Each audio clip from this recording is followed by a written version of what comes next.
นางเอิญหาลูกนาง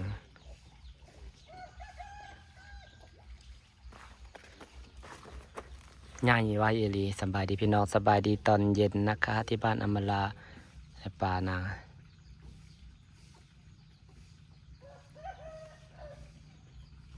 ง่ายไว้เอลีเนาะง่ายปะ ง่ายเลยได้ ง่ายเลยจวดแล้วก็ง่ายเลย บ่มันพอปิ้งไงได้เฮ้ยอันน่ะตัวปกใหญ่จำพามือเลยปลาใหญ่เนี่ยปลาตะเพียนเนี่ยเนาะแม่นบ่ปลาตะเพียนบ่ ปลาเค็งก็ปลาเค็ง ปลาเค็งตกขึ้นมาเมื่อกี้นะ ปลาเค็งนะก็ปลาเค็งนะมาหลายตัวตอนเป็นร้อย มันสิว่าคือสิมันปีนคือสิปีนบ่ได้ดอกเนาะในปลาตะเพียนนะพอปิ้งน่ะปลาตะเพียนนะขาวๆนะ มีปลาตะเพียนปลานิลแต่ปลาโนนจันทร์บ่เห็นขึ้นมากิน ปลาเนื้อจันทร์สิตัวขาวๆยาวๆเฮ้ยปลาทับทิมมาปล่อยนะครับจังงาม นั่นเด้มันคือบอกกินฉบับนะ มันตื่น เป็น แล้วบ่ อาหารนี่บ่อาหารเน่าอาหารตกเน่าเลยพี่น้องเอ้ยขึ้นไปซื้อมาใหม่ เกี่ยวอยู่บ่จังไรมันบ่หอมบ่ได้หอมถ้าเปิดมาเนาะ แต่เก้านี่แป๊บเดียวเบิร์ดเลยน่ะ มันบ่หอมเฮ้ยหากเรื่องกินมันก็กินอยู่มันหักบ่หอมของในอาหารมันถือกันฝนแล้วมันตากแห้งมันก็เป็นตกหนาวบัดนี้ความหอมบ่ได้มีใดให้ว่าปกติอาหารเก่าถ้าเปิดมามันสิหอมมันสิแบบกินมันสิแห้งหั่นนะ ผู้ข้างล่างคือเก่าบ่กินซ้ มันก็กินเบิดให้มันกินเรื่อยๆมันยังเลือกอยู่หากเรื่องเสียคุณมันถึกน้ำมันเปียกมันตกน้ำมันก็เสียคุณน่ะเสียอยู่เพราะว่าไอ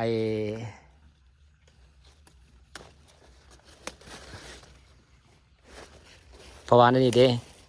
มันตกหนาวแล้วกินหอมมันก็เบิดแหละโปรตีนมันก็ออก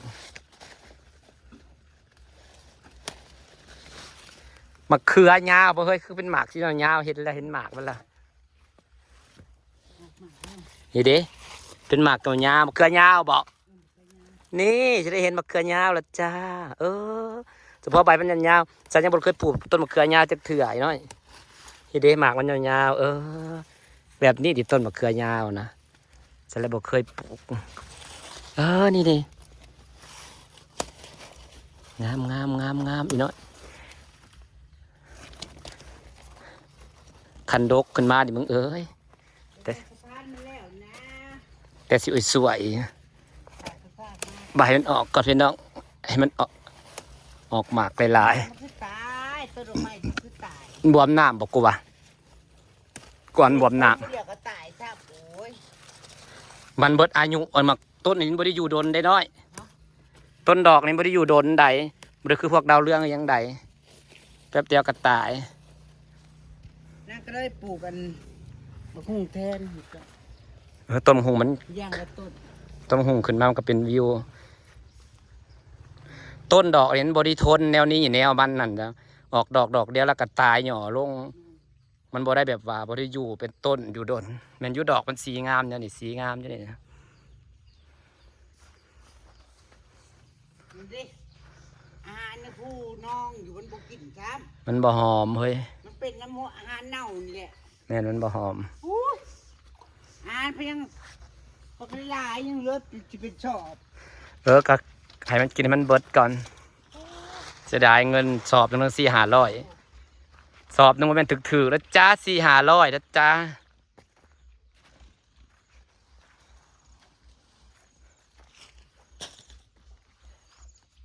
เดี๋ยวตะเวนตกจะไปถ่ายมุมสูงงามๆก็ได้ โอ้โคตรกินโคตรต้นไม้ต้น หดตัวใดอีกสิบดแสะตายบ่ยังสุ่มอยู่ตะเวนตกจริงจากสิถ่ายวิวจ้ะค่ำๆเราค่อยกลับ นี่นั่งปลูกกัน เนี่ยมันหักอีกเลยไอ้น้อยโอ้เสียดายเด้มันหลีนี่นะมันเบาออกกระตายหินเสียมันถ่วงน้ำหนักตัวอะไรมันตายแล้วก็ออกรถมันดึงหมูหักลงไปนำมันมีกันไกรตัดต้นไม้บ่ นี่ กันไกรน้อยไปเอาไว้ซ่อมต้นไม้ทันใด สองฝั่งนั่งปลูกอะไรที่น้องนั่งปลูกกันบวบยาว แล้วเขาก็จะเอาต้นไม้ไผ่ไม่เห็ดข้างเลยสั้นขึ้นแล้วก็มัด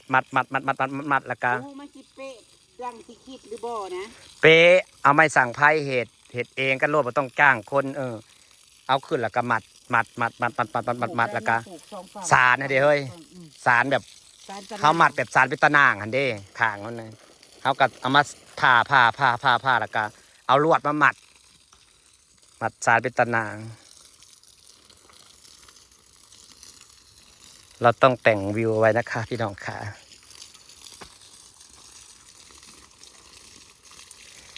มันหักเสียดายมันผิก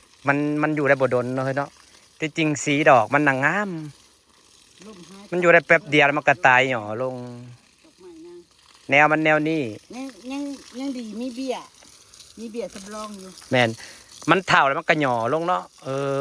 มันอยู่ได้บ่ดนเราเรื่องอยู่ได้ดนกลัวเนี่ยนางขยายเบียกมาฮอดพี่ละพี่น้องขยายเบียดจ้า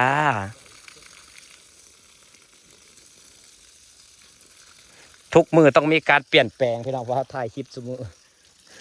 ไม้มือหนึ่งกับเปลี่ยนแปลงเป็นอีกแบบหนึ่งนางเสร็จอุโมงค์หมกบวบนะคะเวลา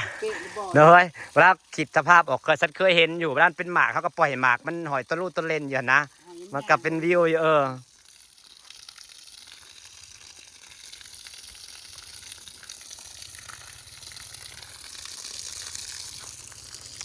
ก็เป็นกำลังสิตกดินจ้าปลูกมั่วนะพี่น้องนะปลูกโซนดอกไม้กับโซนดอกไม้แมนโซนต้นไม้กับโซนไม้ดอกโซนไอ้นี่โซนพืชกินหมาก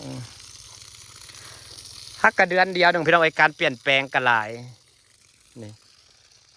ผมเป็นตั้งแต่ทบดินมาประมาณ2 เดือนบ่เฮ้ย2 เดือนเนาะมัน2 เดือนการเปลี่ยนแปลงกระหลายนี่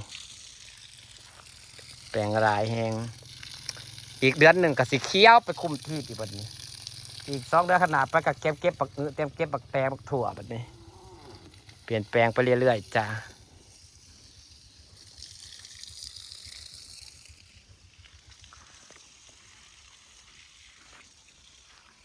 ก็พวกลงอันหัวค่ากินยอดดิ ขาน้อยบ่ค่ากินยอดทกยอดมา1ทกยอดมาลวกเอาไปมาทีน่าน่ะสิแคบพวกอะไรนะพี่น้องนางปู่ต้นไม้ขึ้นนี่รับรอง บอกคนเฮาเจ้าของมันสิบ่พอใจมันยังบ่มีบ่อนปลูกกับมันแน่นมันเต็มมันนะอีหยังก็อยากปลูกอยากก็ปลูกแล้วก็โอ้ยมันเป็นคนหมักปลูกเกิดนะพี่น้องปลูกแล้วก็มีความสุขทั้งมะเขือทั้งอันเขียวแค่คิดตอนมันขึ้นมันจะเป็นสภาพแบบใดหั่นนะแค่พักบุ้งขึ้นมาแล้วก็เขียวทีบแล้วนะปลูกได้3 มื้อพี่น้องออกเขียวเต็มเลยเฉพาะออกขักกะลีในใหม่บ่เนาะแต่ก้าวพักบุ้งคือออกซ่าในมันแข็งดอกกระเจียวก็พอดอกกระเจียวว่าจะโดนน้ำพ่นว่า4 ดอกขึ้นมาบนเนาะแมนมันคันว่าน้ำฝนแล้วแมนยังก็สดชื่นแล้วเนาะมาดูบรรยากาศวิวสูงที่บ้านอำมาลากันจ้าพี่น้องจ๋านางกำลังหดต้นไม้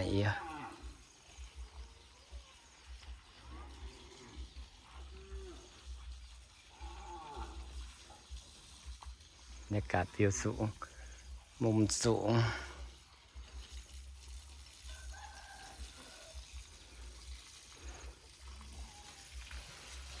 แนบลงไปก็ได้บรรยากาศ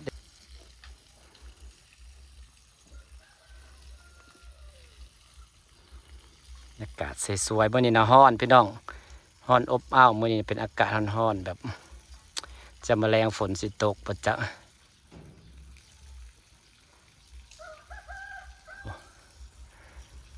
พี่น้องจ้าจะได้ฝากบรรยากาศไว้สำนีเด้อจ้าพี่น้องจ้า